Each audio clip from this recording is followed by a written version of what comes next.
específica, ¿no? Son ondas electromagnéticas, ¿no? A diferencia de las ondas mecánicas y de otro tipo de ondas como las sonoras, para que una radiación sea electromagnética no requiere un medio, ¿no? Es decir, se puede propagar hasta en el vacío. ¿Okay? Esta radiación electromagnética son fotones, ¿no? Es decir, son ondas que llevan consigo energía, ¿ya? Están cargadas de energía y que se transmiten en el vacío. Ese es el rayos X. Esa es la radiación electromagnética.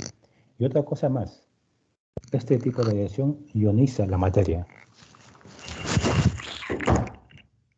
¿Ya? Entonces, los rayos X son radiación electromagnética ionizante. ¿Ya? Electromagnética porque llevan energía incorporada, se propagan al vacío y ionizan a la materia. Esos son los rayos X. ¿Ok?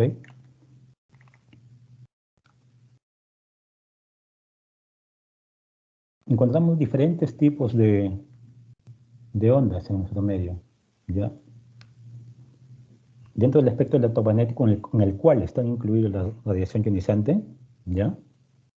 Tenemos también una radiación no ionizante, una radiación óptica, ¿no? Vean ustedes que la radiación no ionizante es bastante usada en nuestro medio, ¿no? Ya sea usada en aparatos que usamos a diario, ¿no? Como los celulares, los microondas, los televisores, ¿no? Y la radiación ionizante la utilizamos, ¿no? En el diagnóstico médico. ¿Ok? El rayo gamma también, como yo les decía, ¿no? Nuestros colegas de medicina nuclear hacen uso de los rayos gamma. Nosotros usamos los rayos X para algunos métodos, para algunos estudios, ¿no? Ellos usan los rayos gamma, ¿ya? También nosotros usamos, ¿no? La radiación no ionizante, como les dije en el concepto de diagnóstico por imágenes, usamos radiación ionizante, no ionizante, ¿ya? Vean, chicos, de la radiación no ionizante hasta la radiación ionizante, vean su longitud de onda, ¿ya? Mientras más pequeña sea la longitud de onda, ¿ya? Esta radiación tiene mayor poder de penetración, ¿no? Esa energía es más energética, ¿no? Tiene mayor energía. Entonces vean aquí que los rayos gamma son aquella radiación que tiene mayor energía, ¿ok? Y es por eso que está limitado para ciertos procedimientos, ¿no? No solamente rayos X y rayos gamma. Como cuando hablemos de la parte de radioprotección, vamos a ver que se tiene que usar para determinados contextos clínicos. Vamos a hacer entonces un equipo de rayos X convencional. Este es un equipo de rayos X convencional, ya consta de un tubo de rayos X, que es el elemento cardinal de este equipo, ¿no? Porque ahí se va a producir los rayos X. Consta también de un generador de un equipo, la consola de control, el armario, ¿no?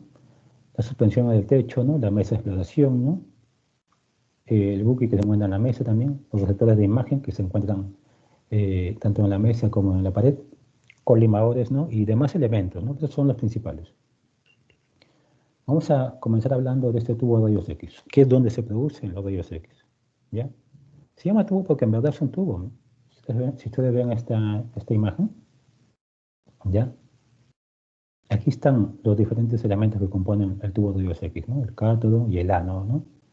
Suspendidos ambos en un tubo, ¿no? En un tubo de rayos X donde se generan rayos X, ¿no? Vemos que esta generación de rayos X es un proceso ineficiente. ¿Por qué? Porque para producir, se produce un por ciento de rayos X y el resto, 99%, es calor. ¿Okay? Vamos a ver qué partes tiene este tubo, ¿ya? Para ver cómo funciona, ¿ya? Hemos visto que es un tubo, ¿ya? Tiene dos elementos principales. Uno hacia este lado que tiene carga negativa, que es el cátodo, ¿ya? Esta zona exactamente donde tiene un filamento, es un filamento de tungsteno. Esta es la parte importante. Otro elemento fundamental es el ánodo, ¿no? Es donde se van a formar los rayos X, en el ánodo, ¿ya? Tiene varios componentes accesorios este átomo, ya tiene ciertas características que ahora vamos a ver. Entonces, simplificando el tubo de rayos X, consta de estos dos elementos fundamentales, ¿no? Del cátodo y el ánodo, ¿no? Y elementos accesorios que son de menos importancia. Entonces el cátodo y el ánodo, ¿ya? Mientras que el cátodo, que consta de filamentos, es la fuente, ¿no? de electrones, ¿ya? El ánodo es el sitio donde se van a producir los rayos X, ¿ya? Ahorita vamos a ver cómo se producen, la manera en cómo se van a formar los rayos X, ¿ya? Entonces debemos recordar que este cátodo, ¿ya? tiene filamentos, ¿ya? que cuando se le va a transmitir energía, es decir, electrovoltaje, se va a calentar y va a emitir electrones, ¿no? que van a impactar contra el blanco del ánodo y posteriormente se van a formar rayos X. ¿ya? Esa de forma simplificada lo vamos a ver de forma más detallada. ¿ya? Dos partes que tienen que saber el cátodo. El cátodo es la fuente de electrones. ¿ya? Es el que va a emitir los electrones. ¿ya? Está formado por un filamento metálico, como ya les dije, un filamento de tungsteno. ¿ya? Este es el tubo de rayos X. Cuando se aplica una corriente externa, ¿ya? una corriente externa en el rango de 4 o 6 miliamperios, este va a circular sobre el filamento. Va a hacer que este se caliente, ¿no? a temperaturas muy elevadas, ¿no? Se va a volver un filamento incandescente. Y al hacer eso, va a emitir electrones, ¿no? Ese fenómeno en el cual el cátodo se calienta a alta temperatura y emite electrones se llama efecto termoiónico. ¿Okay? La corriente del filamento genera una corriente de electrones entre el cátodo y el ánodo. ¿ya? Va a haber una corriente, ¿no? que va a ir del cátodo al ánodo. ¿ya? Como les dije, el filamento elegido es el de tungsteno. ¿ya? Él tiene dos filamentos, uno fino y uno grueso. Y cada uno me va a dar un tipo de imagen diferente. Cuando veamos la parte de imagen, vamos a ver la diferencia de estos. ¿okay? Ese es el cátodo. Es donde se produce el efecto termoiónico, que consiste ¿no? en transmitir energía ¿no? para que este filamento se caliente y emita electrones. ¿no? Va a bombardear electrones al ánodo. El ánodo es esta parte. Es un disco giratorio, ¿no? En la mayoría de casos es un disco giratorio, ¿ya? Metálico, de bronce, recubierto de tungsteno también, ¿no? Donde llegan los electrones procedentes del cátodo, ¿ya? Es en el ánodo donde se producen los rayos X, es donde se forman los rayos X, ¿ya? Como les dije, este elemento va a acoplar un vástago, ¿no? Y gira bastante en su giro, 1400 revoluciones por minuto, ¿no? O sea, está girando de forma tan intensa, ¿no? Con el fin de producir los rayos X, ¿no? En diferentes equipos varía este tipo de ánodo. El ánodo varía dependiendo del equipo que yo use, ¿no? Si yo uso un equipo de mamografía, el disco giratorio va a estar compuesto de otros elementos, ¿no? Ya no de bronce ni de tungsteno, va a ser, por ejemplo, de molibdeno, ¿no? En el caso de los colegas de dental, los odontólogos, en el caso del ánodo es un ánodo fijo, ¿no? Pero en el caso de las imágenes que usamos nosotros es un ánodo giratorio, está girando, ¿ok? Entonces, recordar que el ánodo es el sitio donde se generan los rayos X. Entonces, veamos, chicos. Ya les dije, ¿no? Que en el cátodo hay un filamento de tungsteno en el cual yo voy a emitir una corriente eléctrica que va a calentar este cátodo. El cátodo se va a calentar y va a emitir electrones. ¿Hacia quién? Hacia el ánodo, ¿no? Hacia el ánodo. Va a disparar electrones, ¿no? Ahora, la cantidad de electrones que dispare, ¿no? La cantidad y la intensidad va a depender de diferentes parámetros que yo voy a controlar en la consola de mando. ¿Ok? Entonces, el cátodo dispara electrones hacia el ánodo, que es esta zona, exactamente a un sitio llamado punto focal, y se van a formar los rayos X. De dos maneras se forman los rayos X. En forma característica y en forma de rayos X de frenada. ¿Ya? La energía generada se emite en forma de fotones, ¿no? Es la radiación ionizante. estos rayos X que se han formado van a salir por esta ventana que se encuentra en el tubo, ¿no? Hacia el paciente, ¿no? Si ven aquí el equipo, este es el tubo de rayos X, aquí se produce el efecto, ¿no? Aquí se produce, ¿no? Aquí está el cátodo, el ánodo, se produce el efecto termoiónico, el cátodo dispara electrones al ánodo y el ánodo produce los rayos X, ¿no? De dos maneras, ¿no? Característica y por frenado. Ahora vamos a ver. Y por la ventana, ¿no? De este tubo de rayos X van a salir, van a salir la radiación, los fotones, en forma de un abanico, como pueden ver aquí, ¿no? Así son los rayos X, como un abanico, ¿no? Y van a incidir, en este caso, sobre el paciente, ¿no? Con el fin de ¿qué? De formar una imagen, ¿ok? Entonces, los rayos X se generan de dos maneras, como lo dije, ¿no? Estos rayos X no se originan cuando los electrones inciden, los electrones provenientes del cátodo inciden a gran velocidad sobre el blanco del ánodo, ¿ya? Se forman de dos maneras, ¿no? Por eso tenemos dos tipos de rayos X, característicos o discontinuos y rayos X por frenado o continuos. Si ustedes lo buscan en la bibliografía, lo van a encontrar así, como Bremsstrahlung, ¿ya? Es otra denominación que significa, ¿no? Frenado, ¿no?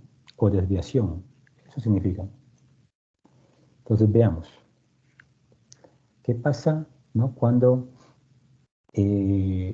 los fotones, ¿no? Los electrones provenientes del cátodo inciden sobre la materia, en este caso sobre el ánodo? ¿Qué va a pasar? Primero, para que se forme la radiación característica, se produce por una interacción entre electrón y electrón. Miren aquí, este es el átomo, el núcleo, ¿no? Los electrones, ¿no? Recuerden, ¿no? Que los electrones más periféricos tienen más energía. Va a venir un electrón incidente. Y ven que ese electrón incidente lo que va a hacer es expulsar, ¿no? Expulsar un electrón de una capa interna de este elemento, expulsa el electrón, y un electrón que se encuentra en la capa superior va a pasar a la capa más interior, pero para que pase de la capa más exterior, que tiene más energía, hacia la capa interior, que tiene menos energía, va a liberar una energía. Y esa energía, ¿no? Es el fotón de rayos X. ¿Okay? Esto es cómo se genera la radiación característica, ¿no? Y será por la interacción entre electrón y electrón. Entonces, el átomo, en este caso, va a quedar ionizado, ¿no? Va a quedar ionizado porque un electrón ha sido expulsado, ¿ya? Y se va a generar, ¿no? Un fotón de energía en forma de rayos X. Entonces, así se genera la radiación característica, ¿ya? Otra forma de generar radiación es por frenado, ¿no? Le dije dos tipos de radiaciones, características y por frenado, o Bremsstrahlung, como le dije. Esto será por una interacción electrón-núcleo, ¿ok? Es decir, si un electrón, miren, va a viajar en una línea recta, viaja, pero no va a interaccionar con electrones, sino interacciona con el núcleo.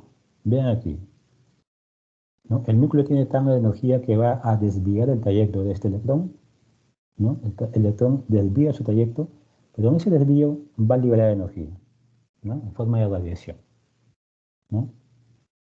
Esa es la otra manera de cómo se genera la radiación.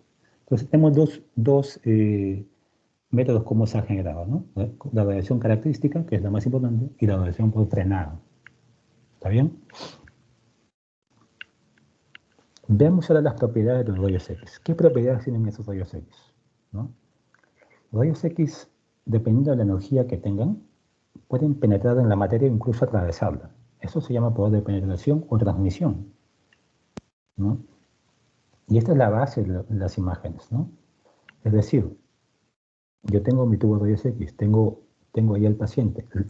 Los rayos X van a incidir sobre el paciente y tiene que haber un rayo que tenga que pasar. Ese rayo que pase me va a formar la imagen. ¿Está bien? Ese poder de penetración o transmisión de los rayos X. También, estos rayos X, al interactuar en este caso con el paciente o con la materia, la materia, ¿no? Una parte va a ser absorbida por el paciente y otra parte va a ser dispersada. A esa energía absorbida y dispersada se le va a llamar en conjunto atenuación. Otra propiedad que tienen los rayos X es que se van a hacer atenuados, ¿no? Y esta también es la base de la formación de imágenes, ¿no?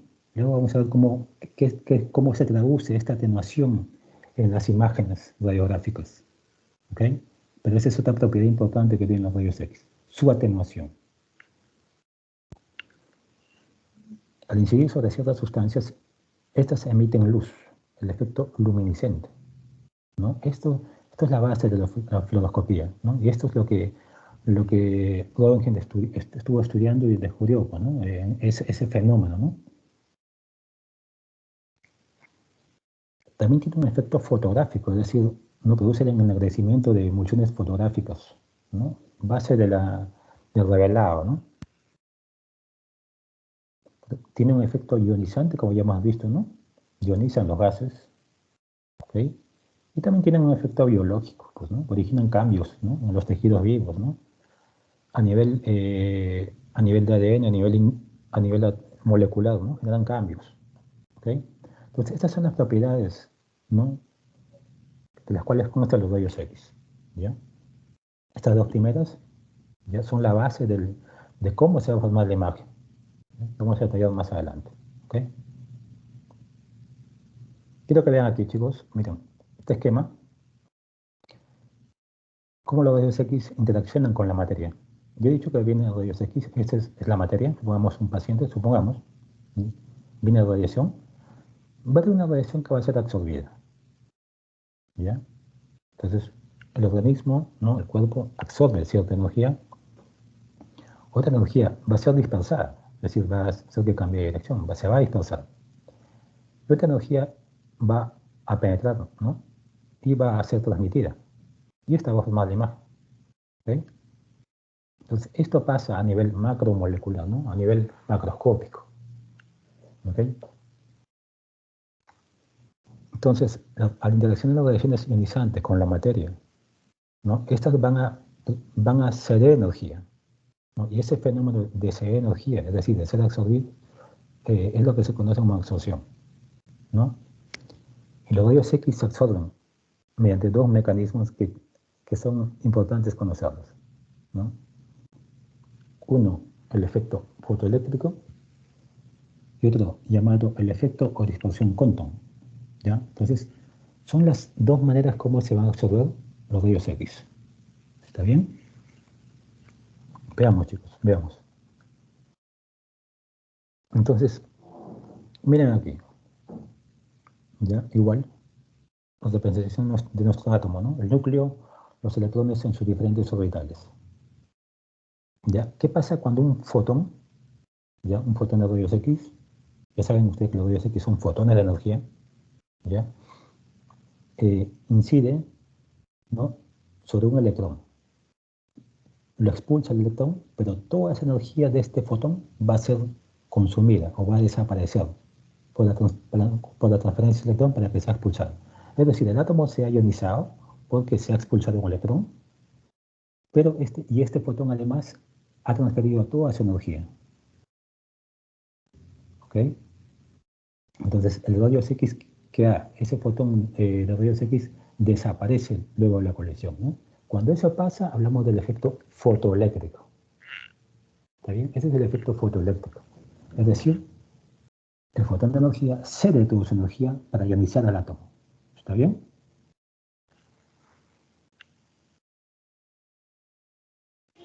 Y este otro fenómeno es el efecto Compton o dispersión Compton. ¿Qué pasa aquí? En este caso, los rayos X de alta energía van a ceden una parte de su energía, ¿ya? Le ceden una parte de su energía al electrón, lo ionizan, es decir, lo expulsan, pero va a quedar un fotón remanente, ¿no? Obviamente de menor energía, que va a ser liberado en una dirección muy diferente a la cual tenía inicialmente.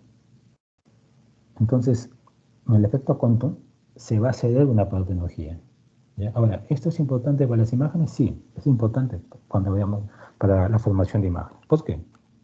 Veamos. El efecto fotoeléctrico y el efecto Compton, ¿no? Dos fenómenos de absorción de los rayos X en la materia. Hemos dicho que el efecto fotoeléctrico, en el efecto fotoeléctrico se absorben todos los fotones. Hay una absorción total. Mientras que en el efecto Compton no, se absorbe parte de ella, ceden parte de su energía. En el efecto fotoeléctrico, la irradiación al paciente va a ser mucho mayor. ¿Por qué? Porque se va a hacer toda la energía del fotón de los rayos X. Por ende, va a haber mayor radiación. El efecto Compton me da una menor radiación. Y esta es la parte más importante que deben recordar, ¿ya? Porque a nosotros en imagen nos interesa bastante, es la radiación dispersa.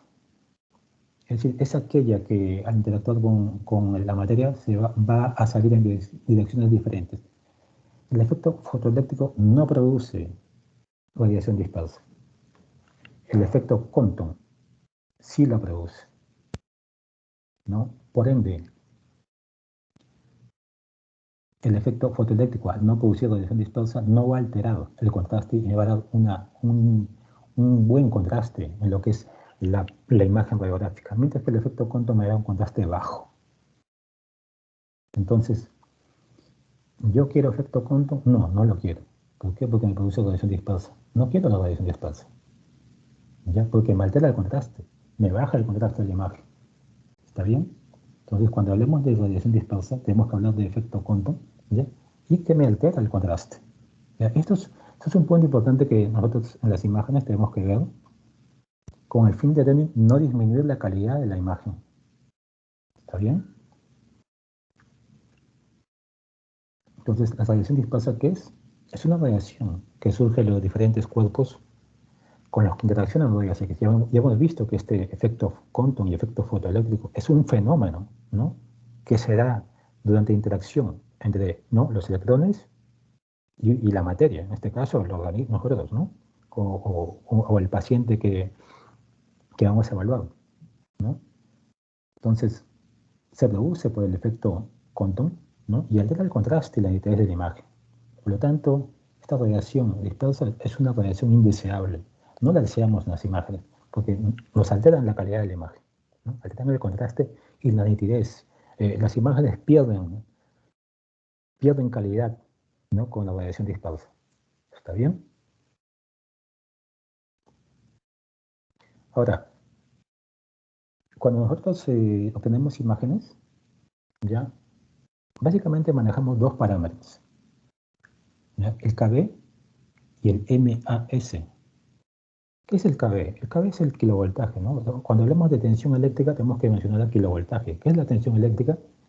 Es ese potencial que yo aplico entre el cátodo y ánodo que va a permitir que los electrones sean acelerados del cátodo para que impacten en el ánodo.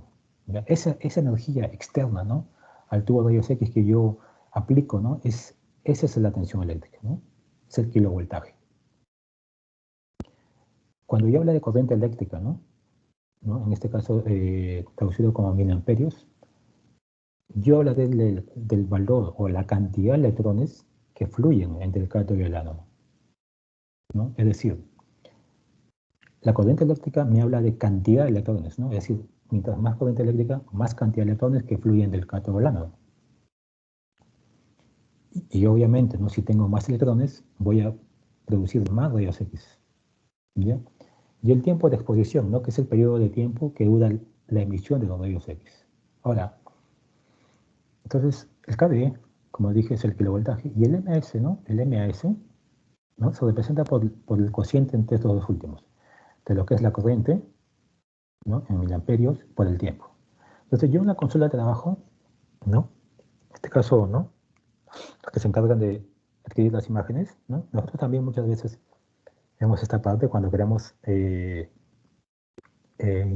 mejorar la imagen, manejar estos valores, ¿no? Vamos a ver que estos alteran la calidad de imagen también, ¿no? O tienen que ver mucho con la calidad de imagen que yo voy a presentar o que voy a obtener.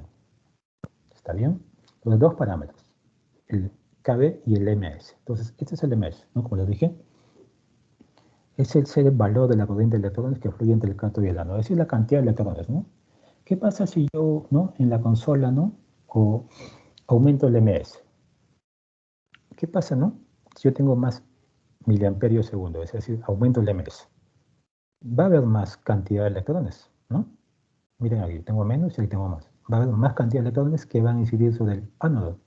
Y por ende, mayor cantidad de rayos X producidos. ¿Está bien? Entonces, el aumentado, ¿no? El miliamperaje se traduce en una mayor producción de rayos X. ¿Está bien? Más cantidad de rayos X. Ahora, ¿esto es bueno o malo para la imagen? Eso depende del equilibrio en el cual nos encontremos, ¿no? Mucho MS me va a dar una placa muy negra, muy sobreexpuesta. ¿Ya? Ahora la vamos a ver en imágenes.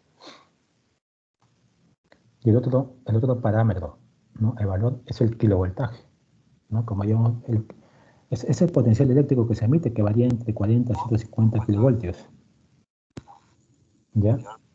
Que se aplica entre el cátodo y el ánodo, ¿ya? Y entonces, recordemos que el kilovoltaje sirve para acelerar los electrones, ¿no? Entonces, el kilovoltaje es para darle aceleración, velocidad, es decir, van a ser electrones, mientras más kilovoltaje yo aplique, ¿ya? Los electrones que van a impactar, van a salir del cátodo hacia el ánodo, van a ser electrones con mayor velocidad, ¿ya? Mientras que si yo aumento el miliamperaje, voy a hablar de cantidad de electrones, ¿está bien? Entonces, el kilovoltaje tiene que ver con la velocidad, con la potencia, ¿no? Con la aceleración de los electrones que salen, ¿ya? Mientras que el miliamperaje tiene que ver con la cantidad. ¿Está bien? Esos dos conceptos que queden claros son diferentes. Ahora, ¿cuál es el efecto, ¿no? de lo que es la calidad de rayos X? Lo que es la calidad y la cantidad. Vamos a ver. En la calidad de rayos X, ¿el miliamperaje me la afecta o no me la afecta? No me afecta la calidad. El kilovoltaje sí. Sí, yo necesito un buen kilovoltaje para obtener una buena calidad de rayos X. Un kilovoltaje adecuado, ¿no? Es decir, equilibrado. La distancia, ¿no? Es decir, la distancia entre la fuente de rayos X hacia el objeto que yo voy a estudiar, no la afecta, no afecta la calidad. La filtración, que es un concepto que ahora vamos a ver, sí, no aumenta la calidad de rayos X, ¿no? Entonces, la filtración es importante para mejorar o tener rayos X de calidad, ¿no? El KB también, ¿ya? En cuanto a la cantidad de rayos X, recordemos, hemos dicho que el miliamperaje, ¿no? Me aumenta proporcionalmente. Yo aumento mi miliamperaje, aumento la cantidad de rayos X que se van a producir, ¿no? El KB también la aumenta, pero no de forma tan importante como el MAS, como el miliamperaje, ¿ya? La distancia, ¿no? Mientras más distancia haya entre la fuente, ¿no? La fuente de rayos X hacia el objeto, ¿no? que yo voy a evaluar o estudiar, ¿no? Va a disminuir la cantidad de rayos X, ¿no? La filtración, esa es su función, disminuir los rayos X, ¿ya? Apaguen su micrófono, por favor, chicos. ¿Ya? Va a disminuir ¿no? la cantidad de rayos X. Entonces,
Doctor,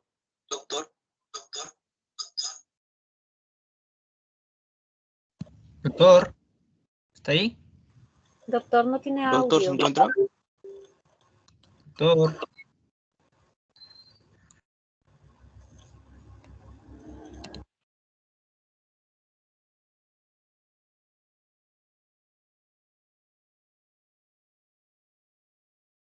Doctor, su micrófono está apagado. Doctor, no tiene audio. ¿Desde qué hora? Hace 2 minutos. Ok, voy a repetir esto último, ¿ya? Avísenme, chicos, ¿eh? Avísenme, chicos. ¿Me escucharon esta parte? Aquí me quedé. ¿Escucharon esto? Desde ella no tenía No, audio, doctor. doctor. Ok, ya. Ya, chicos, miren, la filtración es fundamental, ¿ya? En los rayos X. ¿Por qué? Porque yo cuando quiero formar una imagen, ¿ya? Los rayos X de baja energía no me sirven para formar una imagen adecuada. Entonces yo necesito eliminar estos rayos X. ¿Y cómo lo consigo? Con la filtración, ¿ya? Entonces me elimina estos rayos X de baja energía que no son útiles para la radiografía diagnóstica, sino más bien son perjudiciales porque van a ser absorbidos por el paciente. ¿Ya? Esa radiación, esos rayos X de baja energía deben ser eliminados, ¿ya? No contribuyen a la imagen y más bien pueden ser peligrosos para el paciente. Es por eso que es importante la filtración, ¿ya? Miren aquí, estamos aquí en un esquema, ¿no? Esta es la mesa donde está el paciente, aquí está el paciente, ¿ya? Hacia arriba está el tubo de rayos X, el equipo donde ¿no? Tiene un colimador, el cual determina la cantidad de rayos X que van a salir, ¿no? Hemos visto cómo salen los rayos X como un haz, ¿no? Así sale, como un abanico, ¿ya? Ahora, ¿qué pasa? Miren, en la mesa, ¿ya? ¿Qué pasa? Miren, chicos, a ver, yo prendo el equipo, digo todo lo que ha pasado, ¿no? Efecto termoiónico, salen electrones del cátodo hacia el ánodo, ¿no? Forma rayos X que salen en forma de abanico e inciden sobre el paciente. ¿Qué va a pasar, no? Primero, hacia el tubo, rayos X, puede haber una radiación que se llama de fuga, ¿ya? Es aquella que se escapa del blindaje. Este tubo de rayos X es un tubo blindado, ¿no? Muy cerrado, ¿no? No está blindado por plomo en su periferia, ¿no? Pero va a haber una radiación de fuga de todas maneras, ¿ya? Esta radiación primaria, así se llama, o haz primario también, que sale en forma de abanico e incide sobre el paciente, va a haber una parte que se va a absorber, como hemos visto. Va a haber una parte que se va a absorber. Va a haber una parte que va a ser dispersada. Va a haber una parte que va a atravesar al paciente. Recuerden, el poder de penetración. Va a atravesar al paciente, ¿no? Esa rayos X que atraviesan el paciente es la radiación residual. Es la que forma la imagen, es la que llega, miren, a la placa, la que forma la imagen, ¿no? Entonces hay diferentes tipos de radiación. Esta radiación de fuga con esta radiación dispersa es la que se llama radiación secundaria, ¿ya? A diferencia de la primaria, o haz útil también se dice, ¿no? O haz primario. ¿Está bien?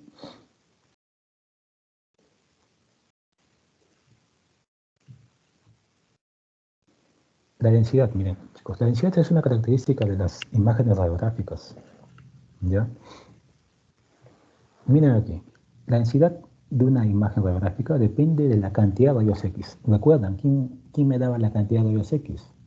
¿No? Yo manejo dos parámetros, el KB y el MAS, ¿no? El kilovoltaje y el miliamperio por tiempo, o miliamperio segundo. ¿De quién dependía que yo produzca más cantidad de rayos X? ¿Del KB o el MAS? MAS. Muy bien, del MAS. Entonces, miren aquí, chicos. Yo les he dicho que el MAS es un efecto importante, ¿no? Porque mientras yo aumente mi MAS, va a haber más electrones y por ende más cantidad de rayos X que se forman.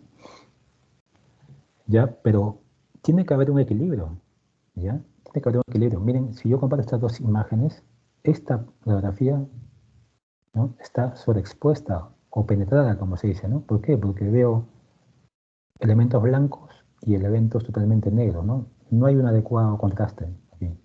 Es decir, perdón, no diferencio bien las estructuras, ¿no? Porque ha habido mucha cantidad de rayos X aquí. Y este es el lado opuesto, ¿no? Ha sido superexpuesta, es decir, ¿no? Poco MS. Aquí se ha usado poco MS, aquí se ha usado mucho MS. Tiene que haber un equilibrio entre esos dos. ¿Bien? Otro que también contribuyen a la cantidad, como hemos visto de forma secundaria, es el kilovoltaje, la distancia. Pero el MAS o el miliamperaje es quien determina, ¿no?, la cantidad de rayos X y por ende la densidad de la imagen. ¿Está bien? Entonces, cuando ustedes vean una imagen así, sobreexpuesta, ustedes tienen que pensar que el tecnólogo, o en este caso el que adquiere la imagen, ha usado mucho miliamperio, ¿no? Entonces yo deduzco eso. Cuando veo esta imagen, ¿no?, deduzco que ha usado poco, pues, ¿no?, abajo, ¿no? Entonces no ha habido un equilibrio en estas dos imágenes. ¿Está bien? El contraste, como es la diferencia de densidades entre estructuras adyacentes. El contraste está determinado, chicos, por el kilovoltaje, ¿ya?, por el KB, ¿ya? Si la densidad me lo daba el MAS, el contraste me lo va a determinar el kilovoltaje. Miren aquí. Miren esto y miren el último. ¿Dónde tengo más escala de grises? Aquí en el último, ¿no? En este último. Aquí tengo menos. Si yo tengo más escala de grises, significa que tengo menos contraste. Es decir, ¿no?, hay más grises, entonces no puedo discernir bien una sobre otra. En cambio aquí sí, ¿no?, porque hay menos grises. Cuando yo aumento el kilovoltaje, vean aquí, van a aumentar la escala de grises. Por lo tanto, ¿no?, disminuye el contraste, ¿no? Un alto kilovoltaje, ¿no?, disminuye el contraste de la imagen, ¿no? Entonces, lo que yo tengo que encontrar es un equilibrio, ¿no? Vean la importancia que tiene el KB y el MS, ambos factores que yo controlo en la consola, ¿no? Entonces, el MS me da la densidad, me habla de cantidad de X de exposición, y el kilovoltaje me maneja o me controla el contraste de la imagen. ¿Está bien? Entonces, las imágenes tienen que tener un equilibrio de ambas, ¿ya?, para obtener una imagen de una calidad anatómica aceptable, ¿no? Ahora, hay otros parámetros que influyen en una imagen radiográfica. Aparte del KB y el MS, hay otros parámetros, ¿ya? Básicamente son 5, ¿ya?, que ahora vamos a ver. Uno es el tamaño del punto focal. Otro es el efecto anódico, o efecto talón también se le dice, por el talón del ánodo. La radiación dispersa que hemos visto hace un momento, ¿no? ¿Quién lo formaba? El efecto Compton, ¿no? Es una radiación no deseable. Me altera mi imagen, ¿se acuerdan? Me alteraba el contraste y me alteraba también la nitidez, ¿no?, el detalle anatómico. El tamaño del campo, ¿ya? La distancia fuente-objeto, es decir, la distancia de la fuente de rayos X hacia donde se encuentra el objeto que voy a estudiar, ¿no? O sea, estos 5, ¿no?, parámetros influyen en mi imagen radiográfica. Vamos a ver el punto focal. ¿Qué es el punto focal, chicos? Punto focal, vean, para eso tengo que ver el blanco. ¿Ya? Hemos visto el blanco. Este es el punto focal, ¿no? O sea, el blanco o el target es una parte del ánodo. ¿Ya? Es una parte, es esa zona donde se forman los rayos X. Es el blanco, ¿no? Y ese punto focal es un área sobre ese blanco, ¿no?, cuyo tamaño depende del filamento, ¿no?, del filamento que se usa y del ángulo del ánodo, ¿ya? Miren aquí, si utilizo un filamento grueso, este punto focal, miren cómo va a ser, más amplio. Si uso un filamento fino, miren este punto focal, cómo va a ser, menor punto focal. Tengo un mayor punto focal aquí, porque tengo un filamento grueso, y tengo un menor punto focal aquí, porque tengo un filamento fino. ¿Qué pasa cuando los electrones inciden sobre este punto focal del ánodo? Se forman los rayos X, ¿no? Con los rayos X. Pero cuando yo utilizo un filamento grueso, ¿no? Va a haber mayor penumbra. La penumbra es algo negativo para la imagen, ¿ya? Por ende, no, el usar un filamento grueso me da una imagen de baja resolución. Cuando yo utilizo un filamento fino, es decir, un menor punto focal, ¿no? Va a haber menos penumbra, ¿no? Y por ende va a haber mayor resolución de imagen cuando la obtengo. Mira aquí. Voy a usar un foco grueso y voy a usar un foco fino. Este es el elemento que yo quiero estudiar, ¿ya? Miren aquí, con un foco grueso, yo tengo, por ejemplo, una imagen aquí. ¿Ok? Con un foco fino, es decir, un punto focal menor, que me muestra, tengo una imagen de mayor nitidez. ¿Qué quiere decir esto, no? Que a mí el tamaño del punto focal es importante, ¿no? Si yo quiero mayor nitidez, debo usar puntos focales pequeños. ¿Está bien? Puntos focales pequeños para obtener imágenes nítidas de menor calidad, ¿no? Entonces, el punto focal es un parámetro importante, ¿no? Se deben usar puntos o focos finos para obtener puntos focales pequeños. El foco grueso, aquí me da mayor cantidad de rayos X, genera más rayos X, más penumbra geométrica. La penumbra, como le dije, es malo para la imagen, ¿no? Me altera la resolución. Y otra cosa que me da un foco grueso es que me da más dosis de radiación al paciente. ¿Está bien? O sea que el foco fino me da menos cantidad de rayos X, ¿no? Menos penumbra y mayor resolución. ¿Está bien? Ahora, para determinados estudios se va a pedir, pues, ¿no? Un foco fino, ¿no? Por ejemplo, ¿no? Para estudios de mano, ¿no? Estructuras pequeñas, ¿no? Para ver mayor resolución anatómica. ¿Está bien? El efecto anódico es otro elemento importante. Quiero que vean aquí. ¿No? Recuerden el cátodo y el ánodo. ¿Ya? El cátodo, recuerdan, ¿no? Por efecto termoiónico se calienta y dispara electrones. Esos electrones van a incidir,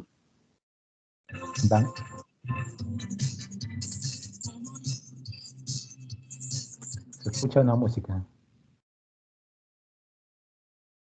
Estos electrones van a incidir sobre, ¿no? El punto focal del ánodo, ¿no? Y esa interacción me va a dar, ¿no? Me van a producir los rayos X. Me van a producir el haz de rayos X que sale así, en forma de abanico. ¿Está bien? Ahora, uno podría pensar que este haz de rayos X, que sale de esta manera, ¿no? Tiene la misma intensidad, ¿no? En todas sus direcciones, ¿no? Pero no es así. Este haz de rayos X que sale en forma de abanico tiene diferente intensidad. ¿Por qué? Recordemos aquí, chicos, miren. Llegan los electrones, aquí se forman rayos X. Si se forman aquí rayos X, estos rayos que salen de aquí van a chocar contra esta parte del ánodo, que se llama precisamente talón, ¿no? Por eso se dice también efecto anódico o talón. Van a chocar con esta zona del ánodo, provocando que su intensidad sea menor. ¿Ya? Los que están hacia el lado del ánodo, ¿no? Por este choque, van a tener menor intensidad. Los que están en la zona central van a tener una intensidad promedio, y los que estén cerca del ánodo, del cátodo, perdón, van a tener mayor intensidad de energía. Es decir, ¿no? Este gas útil, estos rayos X que salen, ya, van a tener mayor intensidad hacia el lado del cátodo y menor intensidad hacia el lado del ánodo. ¿Qué quiere decir esto? ¿Ya? Quiere decir que si yo tengo hacia el lado del cátodo radiación con mayor intensidad, ¿dónde voy a poner yo si supongamos que yo quiera estudiar, ¿no? Una estructura, ¿dónde yo voy a poner la estructura más densa? ¿Hacia el lado del cátodo o hacia el lado del ánodo? Recuerden que una estructura densa necesita, para ser penetrada, mayor intensidad de energía. ¿Hacia dónde yo pondría, ¿no? Si me han entendido, la estructura más densa? ¿Hacia el lado del cátodo o hacia el lado del ánodo? Cátodo. Así es. Muy bien. Y eso es importante, chicos. Quiero que vean esta imagen, para que me entiendan. A ver. Este es el tubo de rayos X, este es el ánodo y este es el cátodo. Yo quiero evaluar, supongamos, el tórax. ¿Ya? Tengo dos escenarios. Yo quiero evaluar el tórax. ¿Qué pasa si yo pongo la cabeza hacia el lado del cátodo? Yo quiero evaluar el tórax, chicos, miren. Y el tórax hacia el lado del ánodo. ¿Quién es más denso, la cabeza o el tórax? El tórax, ¿por qué? Porque tiene esta caja torácica, tiene órganos, ¿no? Tiene pulmones, ¿ya? Entonces la cabeza claramente tiene la calota, ¿no? Y el encéfalo. Entonces, la zona del tórax es la zona más densa, ¿no? Y es la que yo quiero evaluar. ¿Qué pasa si yo lo pongo hacia el lado del ánodo? Estoy poniendo hacia el lado del ánodo, donde sé que los rayos X son menores, ¿no? La parte más densa. Miren cómo va a salir la imagen. ¿Ven el detalle? Miren el otro caso. Yo pongo la zona más densa hacia el lado del cátodo, donde sé que los rayos X tienen mayor intensidad, mayor poder de penetración, ¿no? Y por ende, miren la imagen. ¿Se dan cuenta? ¿Ven la diferencia de esta imagen con esta otra? Mientras que en esta primera, en la cual yo he puesto o he colocado la zona, evaluado la zona más densa hacia el lado del cátodo, obtengo una buena imagen con buen detalle, mientras que si hago lo opuesto, es decir, ¿no? Pongo la zona más densa hacia el lado del ánodo, donde la radiación o la intensidad de radiación es mucho menor, obtengo una imagen con menos detalle anatómico. ¿Ven aquí? Eso es un punto importante, ¿ya? En lo que es la posición del paciente, ¿ya? Y también miren cómo me altera la imagen, ¿ok? ¿Ya? Este concepto es importante, porque la nitidez y la calidad de imagen se va a ver alterada, ¿no? Si yo no tengo en cuenta este efecto anódico. Otro elemento que me altera, como hemos visto, ¿no? La imagen radiográfica es la radiación dispersa. Ya hemos visto cómo se origina, ¿no? Por el efecto quantum. El efecto quantum origina la radiación dispersa. Si yo incremento el kilovoltaje, es decir, el KB, incrementa la radiación dispersa. Más radiación dispersa. Si es un paciente obeso, yo tengo que poner más KB, por ende, más radiación dispersa. ¿Ok? Si es más delgado, obviamente menos KB. El KB, recuerden, chicos, que tiene que ver con la penetración, con la fuerza, con la aceleración de los electrones, ¿no? Es decir, me da rayos X potentes, intensos, ¿no? Muy penetrantes, ¿no? El KB. La radiación dispersa es menor en materiales densos. Entonces, vean, chicos, ¿este KB es bueno para la imagen? No, no es bueno. Porque como hemos visto, materia de contraste y la nitidez, ¿no? Hemos dicho hace un momento que la radiación dispersa es una radiación indeseable. Es una radiación que se busca eliminar, porque me altera la calidad de imagen. ¿Está bien? Hemos visto este esquema hace un momento, ¿no? De cómo se produce la radiación dispersa, ¿no? Recordar esto, ¿no? El efecto quantum de la radiación dispersa. Es una radiación indeseable. Ahora, lo importante es cómo yo elimino, ¿no? O trato de minimizar esta radiación dispersa, ¿no? Usando rejillas antidepresión, ¿no? El booking, ¿no? Rejillas, ¿no? Rejillas de plomo, ¿no? Entre la película fotográfica y la mesa, ¿no? Evitando de esta manera la radiación dispersa, que me va a alterar la imagen. La colimación, ¿no? Es decir, la colimación aquí me limita el tamaño del campo que yo voy a evaluar, ¿no? La colimación. Comprimiendo la zona a evaluar. Chicos, su micrófono, por favor. ¿Ya? Aumentando la distancia objeto-película, ¿ya? Aumentando esta distancia del objeto sobre la película, aumentando esta distancia también se disminuye. O con cubiertas de plomos posterior del chasis, ¿ya? Son algunas formas de yo poder disminuir esta radiación dispersa. ¿Está bien?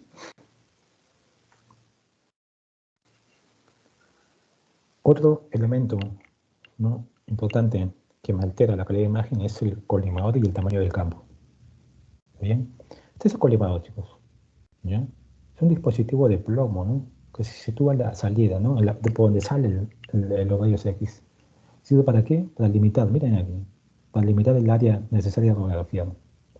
Yo, aquí, cuando uno colima, ¿ya?, cuando uno hace la colimación, tiene que colimar de tal manera que enfoque la zona necesaria evaluada. ¿Está bien? Ya, una adecuada colimación, es decir, una adecuada limitación del área a estudiar o radiografiar, mejora el contraste de la imagen. ¿Ya? Es decir, una buena colimación hace eso, ¿no? Yo tengo un menor tamaño de campo, así como este, a diferencia de este, voy a mejorar el contraste de la imagen, ¿no? Y por ende, si tengo menor tamaño de campo, pues menor radiación dispersa. Por ende, mejora mi imagen. Y a la vez, va a haber menor radiación. No solamente para el paciente, sino también para el que opera, ¿no? O sea, menor exposición a radiación. ¿Está bien? Por eso que la colimación es importante en lo que es la imagen radiográfica también, ¿no? Siempre una adecuada colimación con el fin de obtener un tamaño de campo adecuado. ¿Ya? Este tamaño de campo adecuado, ¿no?, es importante, ¿no?, por lo que hemos dicho, por el contraste sobre todo. La distancia fuente, es decir, la fuente de rayos X con el objeto, ¿no? A pequeñas distancias se pierde resolución espacial, ¿no? A mayores distancias, ¿no?, se obtiene una buena resolución, ¿no? Esa es la base de la teleradiografía, ¿no?, en las cuales se emplean distancias, ¿no?, por encima de 1.5 metros para obtener mayor detalle, ¿no? Sobre todo en la parte de radiología dental sucede. ¿Okay? Ya, entonces esos fueron los 5 elementos, ¿no?, que alteran la imagen. Ahora vamos a ver cómo obtenemos las imágenes radiológicas. Ahora, las imágenes radiológicas se obtienen de dos maneras, ¿no? Con la tecnología convencional, es decir, ¿no?, aquella, ¿no?, en la cual se imprime la placa, ¿no?, hace un revelado, ¿no?, y la cual se ve un equipo llamado negatoscopio, ¿no?, la cual evaluamos, ¿no?, o la que se usa actualmente, ¿no?, la que usa tecnología digital, ¿no?, en el cual se obtiene de forma digital empleando detectores para captar imágenes. La tecnología digital puede ser de dos maneras, ¿no? Uno, digitalizando estas imágenes, y otro, que el equipo sea directamente un equipo de rayos X digital, ¿no? Y obtenemos estas imágenes, ¿no?, las que van a ser vistas en pantalla, ¿no?, en nuestros packs, ¿no?, lo que usamos actualmente, ¿no? Ahora, estas imágenes sí se usan, o se siguen usando en algunos lugares, ¿no?, la tecnología convencional. Pero definitivamente en diferentes estudios, ¿no?, se ha demostrado, ¿no?, se ha demostrado que la radiografía digital tiene muchas ventajas, bastante serias ventajas sobre la tecnología convencional, ¿no? Por ejemplo, aquí yo actúo la imagen, ¿no?, ya no puedo alterar, ¿no?, ya no puedo hacer modificaciones sobre esta, mientras que yo, cuando tengo por tecnología digital, sí puedo modificar las imágenes en mi pantalla, ¿no? Tengo herramientas para poder modificarlas, para modificar el contraste, para modificar la densidad, ¿no?, diferentes características, ¿no? Es decir, me ayuda bastante, ¿no? Y los diferentes estudios han demostrado que sí, la radiografía digital tiene ventajas sobre la radiografía convencional, ¿no? Y están claramente demostradas en los diferentes estudios, ¿ya? Cuando veamos, por ejemplo, la parte de pulmones, ¿no?, de tórax, y evaluemos el nódulo pulmonar, vamos a ver que, ¿no?, los diferentes estudios hablan de equipos de adquisición digital, ¿no?, para evaluar el nódulo, ¿no? Todos los estudios que actualmente sobre los nódulos pulmonares son con rayos X digitales, ¿no? En el caso hablando de estudio con radiografía, ¿no? Entonces, Tiene ventajas por la tecnología digital. Entonces veamos la radiografía convencional, ¿no? Vamos a ver cómo se obtiene la imagen, ¿no? La terminología. Ya hemos visto, ¿no? ¿No? Hemos visto todo el efecto, ¿no? Que se produce, ¿no? El cátodo, el ánodo y la producción de rayos X. Aquí está la mesa, aquí está un segmento del paciente, en este caso un segmento del muslo. ¿Cuál es el fin? El fin es ver lo siguiente, ¿ya? Hemos visto que ya se obtuvo, ya se generaron los rayos X. Los rayos X atraviesan las estructuras, ¿no? De este segmento. Los rayos X interaccionan con los diferentes organismos ionizándolos. Por eso que son radiaciones ionizantes, ionizan, ¿no? Mediante dos efectos, ¿no? Recuerdan, el efecto fotoeléctrico y el efecto Compton. Son dos efectos que van a ionizar las moléculas, ¿no? Y cuando los rayos X interaccionan con la materia, producen varios fenómenos. Hemos dicho, ¿no? Uno atraviesa, ¿no? Otro se absorben y otros se disipan, ¿no? Entonces, estos dos últimos, absorción y disipación, es decir, rayos X dispersos, es lo que vamos a denominar atenuación, ¿ya? Y vamos a ver que mientras más atenuación haya, o encuentre yo, va a haber mayor densidad en imagen, y por ende la imagen se va a ver más blanca, ¿no? Para adelantarles, lo blanco en radiografía lo definimos como, lo decimos o nominamos como radiopaco, ¿ya? Mientras que si yo encuentro menos absorción y menos disipación, ¿qué me daría antes de eso mayor atenuación? ¿La piel, el músculo o el hueso? Yo tendría que decir que el hueso, ¿no? Porque es un elemento, ¿no? Más denso, más compacto. Va a absorber más y va a disipar más. Por ende, puedo deducir con eso que el hueso se va a ver blanco o radiopaco. Mientras que los elementos, ¿no? Que tienen menos atenuación, es decir, menos absorción, menos disipación, ¿no? Como los tejidos blandos, por ejemplo, van a tener menos densidad en imagen, ¿no? En la película radiográfica. Y por ende se van a ver más negros o dentro de una escala de grises. Los rayos X que pasan, es decir, los residuales, como hemos dicho, ¿no? Que no fueron atenuados, ¿no? Son captados por los detectores de imagen, ¿no? Y se forma la imagen. Miren aquí, todo lo que yo les decía, ¿no? Aquí tengo el segmento corporal, está representado aquí, interactúan con los rayos X, ¿no? Y les he dicho, ¿quién tiene mayor atenuación? ¿No? ¿Quién me va a dar mayor absorción, mayor dispersión? Las estructuras más densas, ¿no? Por ende le voy a dar más blanco. ¿A quién veo más blanco, más radiopaco? Las estructuras óseas, estructuras más densas, más la cortical que la medular, ¿ya? Mientras que las estructuras que tienen menos atenuación, ¿no? Tales como la piel, los tejidos blandos, ¿no? Se van a ver, ¿no? Van a tener esa tendencia a verse más negras, ¿no? El aire se ve mucho más negro, ¿no? Porque tiene mucho menos, muy poca atenuación, ¿no? Entonces, eso me determina a mí esa escala de grises, ¿no? Esas características que hemos mencionado, ¿no? De absorción, atenuación y dispersión, ¿no? De absorción y dispersión, ¿no? Entonces, eso es lo que me determina las imágenes. Entonces, ¿qué es la atenuación? Es la cantidad de rayos X sobrantes después de haber sido absorbidos y disipados. ¿Ya? Esa es la atenuación. Luego de que se absorbieron, luego que se disiparon, y esos rayos X sobrantes, eso es la atenuación y es lo que me determina la densidad que voy a ver, ¿no?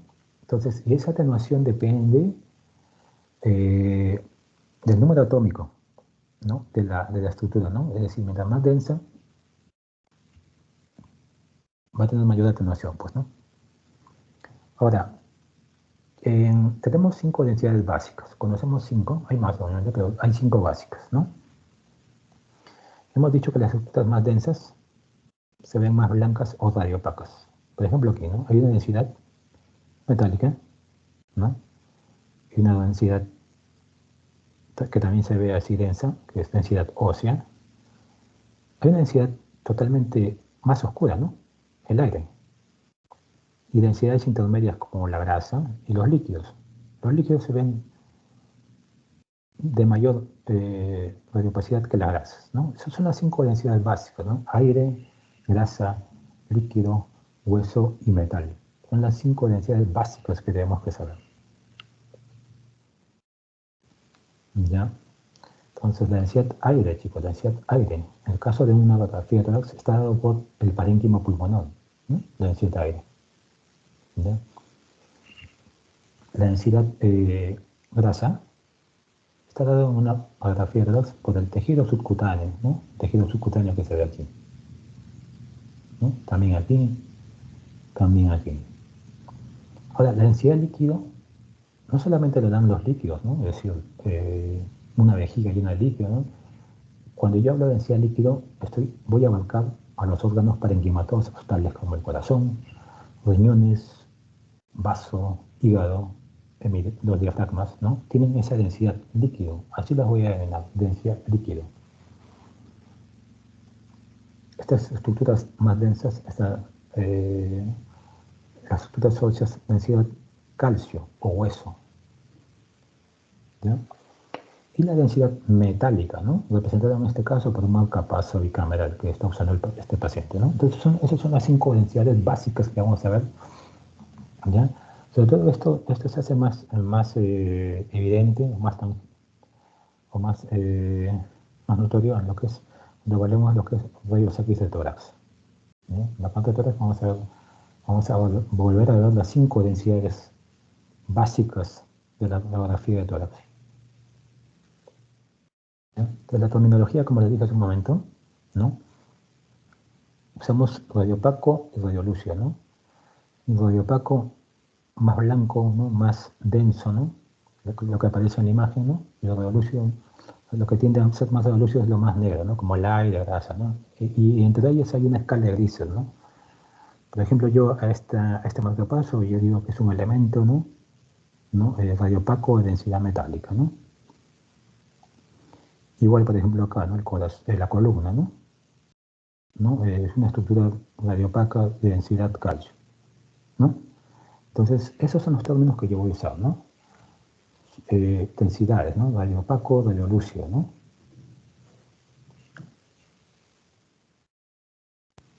De parte del fluoroscopio, ¿no? Hemos visto hasta ahora, ¿ya? Cómo se obtienen las imágenes de forma general, ¿no? Hay aparatos específicos o especiales, ¿no? Que me obtienen la imagen.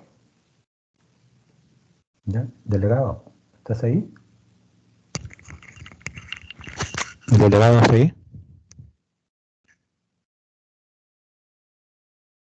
¿El delegado? Doctor, ¿qué tal? No soy el codelegado. Ya, descárgate la lista ahorita y envíamelo. ¿Ya? Ya. A ver, doctor. Ya. Entonces, vamos a Bien. ver el fluoroscopio. Ya, descárgalo, me lo envías, ¿eh? El fluoroscopio, tenlo ahí que te lo voy a pedir un momento. El fluoroscopio es un tipo especial de rayos X, ¿ya? Utiliza una fuente de rayos X y una pantalla fluorescente, ¿no? Esa pantalla fluorescente le da esta terminología de fluoroscopio, ¿ok? Esa pantalla fluorescente al interaccionar con los rayos X que van a ser transmitidos, ¿ya? Aquí está la fuente de rayos X, es esta. ¿Ya?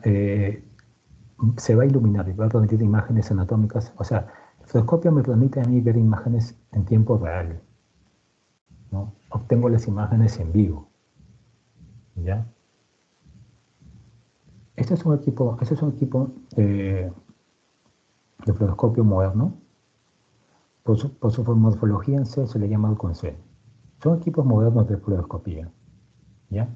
Que acoplan, como pueden ver ustedes, una pantallas, ¿no? Aquí, televisores, cámaras, monitores, ¿no? En las cuales yo voy a observar, ¿no? yo voy a observar la imagen en tiempo real, ¿no? Es decir, me permite a mí hacer procedimientos en tiempo real. Es muy usado, ¿no? Lo usamos bastante. Nosotros usamos, por ejemplo, ¿no? Para estos estudios, ¿no? Este es un estudio contrastado, ¿no? De fluoroscopía, ¿no? Al cual yo estoy evaluando el esófago. Ven aquí, el esófago. Uso la fluoroscopía para ver eso, ¿no?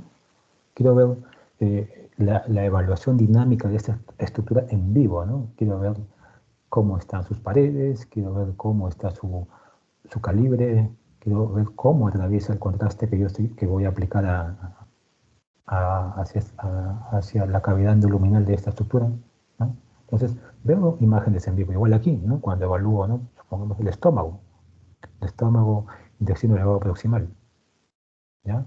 Para eso yo uso la fluoroscopía, también llamado radioscopía, ¿no?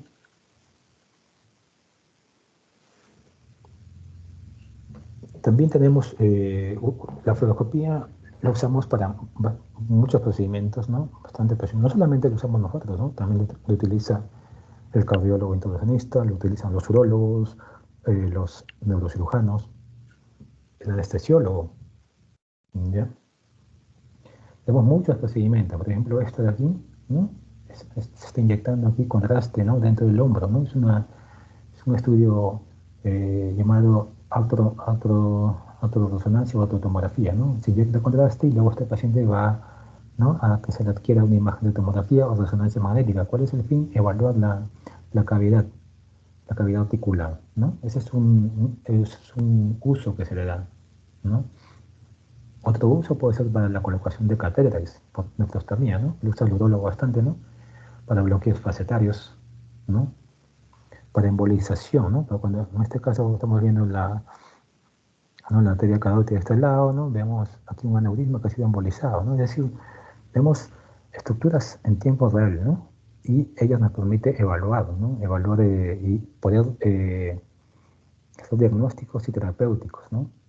Este campo es de la radiología intervencionista, ¿no? Que vamos a ver la siguiente semana un poco más en detalle. ¿Está bien? Entonces, esa es la fluoroscopía, ¿no? ¿Cuál es la fluoroscopía? ¿Cuál es el fin? Dar imágenes en vivo, en tiempo real, ¿no? De estructuras las cuales yo quiero evaluar, ¿no? Quiero evaluar para diagnosticar o realizar un tratamiento, ¿no? O terapéutica. Los medios de contraste, chicos. Los medios de contraste. ¿Qué son los medios de contraste, no? Muchas veces nosotros queremos evaluar, por ejemplo, el esófago, el estómago, el intestino, ya sea delgado o grueso, y no lo podemos ver, ¿no? Pues no lo podemos ver de manera adecuada. Entonces, con ese fin, utilizamos medios de contraste, ¿no? Al introducirse al organismo por diferentes vías, puede ser vía enteral, es decir, tomándolo por vía oral o por vía endovenosa, ¿no? Permiten identificar con mayor facilidad y precisión determinados órganos y estructuras, ¿no? Para estudios radiológicos, sean rayos X, sea fluoroscopía, sea tomografía, ¿no? Hay varios tipos de medios de contraste. Hay contrastes positivos. ¿Qué quiere decir el término positivo? Quiere decir que la imagen se va a ver radiopaca. Ustedes ya saben cómo se ve una imagen radiopaca. Radiopaco es una imagen blanca, ¿no? Esa es una imagen radiopaca. Aquí tenemos ahí al bario y a los contrastes yodados. ¿Está bien? Pero también hay otros medios que me dan un contraste negativo, es decir, a las estructuras que yo quiero evaluar las voy a ver radiolúcidas, es decir, negras u oscuras. Allí en ese caso evaluamos, nos ayudamos del aire y del CO2. Y hay otros casos en los cuales yo voy a querer obtener un doble contraste, es decir, una combinación entre lo radiopaco y radiolúcido, ¿no? Eso es el ejemplo clásico de eso es cuando uno quiere evaluar el colon, pues, ¿no? Con un colon por enema doble contraste, es decir, quiero ver por un lado las paredes del colon y por otro lado, ¿no?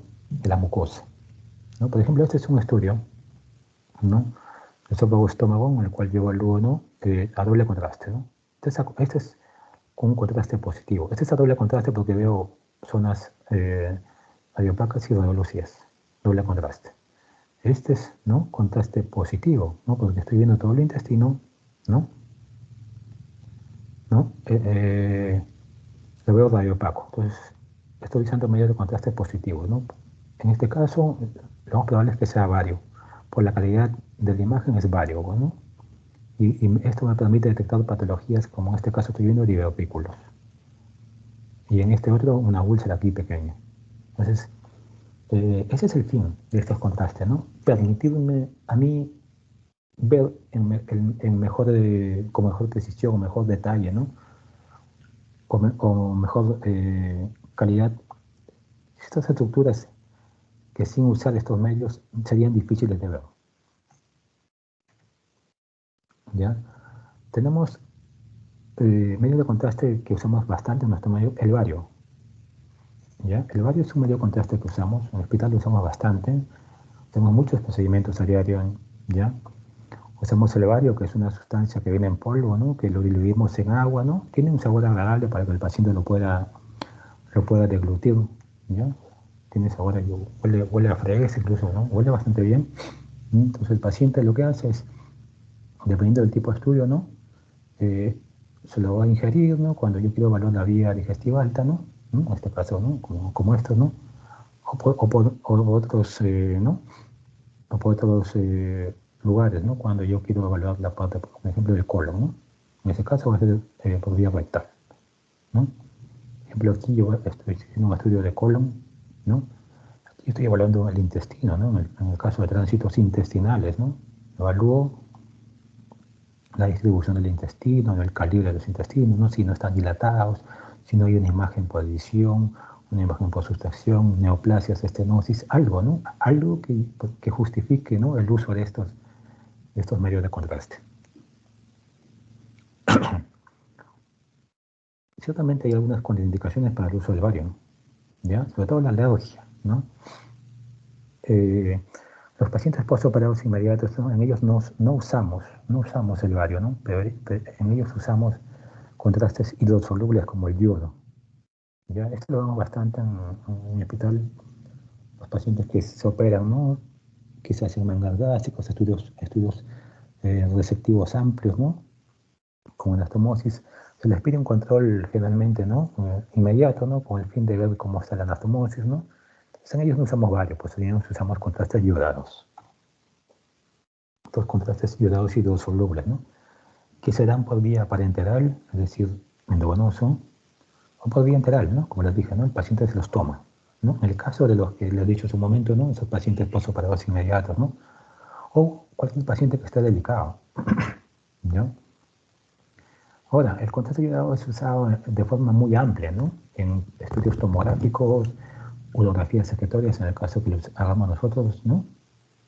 Para fluoroscopía, ¿no? Intracavitario, en el caso de fístulas, ¿no? Ya, ahora, el problema del contraste iodado, los solubles, es que se elimina por vía renal, ¿no? Hay que tener la precaución, ¿no? En el paciente de evaluar la función renal antes de hacer un estudio, ¿no? Siempre, ¿no? Cuando el paciente llega, ¿no? El requisito indispensable es ver, ¿no? Su creatinina, ¿no? Para evitar precisamente esto, ¿no? O en el caso de que esté alta, ¿no? Su médico tratante hacerle una evaluación detallada, ¿no? Con el fin de evitar esto, pues, estos efectos adversos. ¿No? Estos son algunos de los estudios que usamos, en los cuales usamos, ¿no? Contrastes iodados hidrosolubles, ¿no? Por ejemplo, para el caso de cistografías miccionales, ¿no? Que muchas veces lo hace el urólogo, ¿no? En urografías secretorias, que son estudios antiguos, ¿no? Que servían, ¿no? Para evaluar la pelvis, uréteres, ¿no? Vejiga, ¿no? Se siguen usando, pero la tomografía, ¿no? Ya en muchos lugares lo ha reemplazado, ¿no? En el caso para evaluar, por ejemplo, ¿no? La uretra masculina, ¿no? O la uretra femenina, que esto usamos bastante nosotros, ¿no? Para histerosalpingografías, ¿no? En el caso de pacientes, ¿no? Que por algún motivo, ¿no? Padecen alguna patología, ¿no? Que conlleve a ellas a infertilidad, ¿no? O alteración en la morfología, ¿no? De la cavidad uterina, ¿no? Entonces, usamos bastante esta última, ¿no? Histerosalpingografía. También para procedimientos, ¿no? Como estos, ¿no? Por ejemplo aquí, ¿no? Estoy haciendo una angiografía, ¿no? ¿no? Con el fin de evaluar las diferentes estructuras vasculares intracerebrales, ¿no? Por ejemplo, para buscar aneurismas, ¿no? Malformaciones arteriovenosas, fístulas, ¿no? O patología de diferente índole endovascular, ¿no? Generalmente esto ya se hace como diagnóstico mucho más para terapéutica, ¿no? Para las embolizaciones, todo esto, ¿no? También tenemos estos casos, ¿no? Como los estudios vasculares, ¿no? De mesentérica superior, ¿no? Que básicamente lo usamos en el contexto de emergencia, ¿no? Pacientes con trombosis mesentérica, ¿no? Que se usa también, ¿no? También son emergencias básicamente, ¿no? Las cuales en la terapéutica consiste, ¿no? En inyectar, ¿no? En una trombolisis de esa zona del trombo que está causando el cuadro clínico agudo de trombosis mesentérica, ¿no? Que es una emergencia, pues, ¿no? Eso sería todo, pues, la parte de bases físicas, chicos. Ya, doctor. Doctor, Disculpe, mencionó para descargar la lista de asistencia, ¿cierto? Sí. Ya, voy a solicitar el control para poder descargarla porque yo no puedo descargar lista de asistencia. ¿Sí? ¿Quién lo tiene? ¿Quién tiene la lista de control? Al parecer el doctor Amaro, pero aquí también en pantalla sale para yo poder solicitar el control y a ver si solicitando el control puedo descargar la lista. O usted quizás lo puede descargar porque usted A está ver. proyectando. A ver, Voy a- vaya en la parte superior, ahí hay unas personitas. A ver, hacia su izquierda, otro no, hacia su izquierda hay dos personitas. Ahí, Ya. ahí presione para que se pueda ver todos los participantes. Bueno, sí yo veo a los participantes, pero no me da la Ya, opción para descargarla. tampoco. Igual también yo también tengo el mismo problema. No me sale no va a poder. Sí, no va a poder. Eso, el que descarga es el doctor que creó la reunión, así el doctor Amaro. A ver, voy a consultarlo con el doctor Amaro para que pueda descargar la asistencia. Porque ni usted ni yo la vamos a poder descargar.